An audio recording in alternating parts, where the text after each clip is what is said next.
Good morning. It's the 1st of December. Yep. And this begins the Advent season. So I'm going to give Advent readings, and I'll list a passage, and sometimes I'll read the whole passage. Other times I will read a verse, but if you note the passage, you can read the entire thing for yourself. And so here's a couple of passages you might want to read. Matthew 1:18-24 and Luke 1:26-33. And I'm going to be reading from Luke 1:26-27.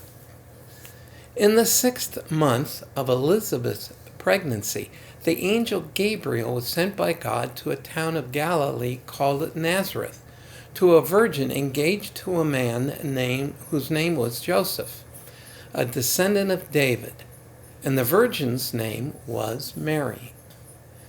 The fundamental truth of the gospel is that God sent his Son, that is, God incarnate, came, and he came with only one purpose, and that was to pay the price for our sins, and that he was born of a virgin. And that's the reality. And this is the basic truth that has to be accepted for everything that follows. Yes, somebody when they first are saved, especially if they're saved young, doesn't have to understand any of this.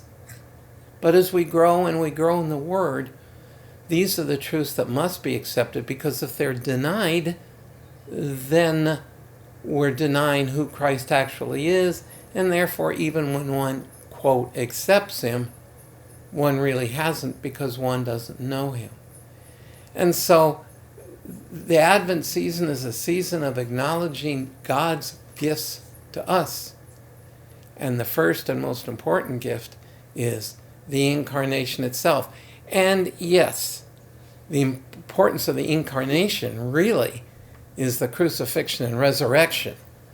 So Christmas points towards Easter, which is the more important of the two. But if we don't have God incarnate, then the crucifixion means nothing.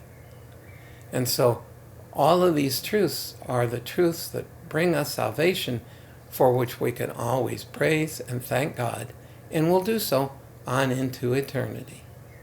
And I'll see you again tomorrow.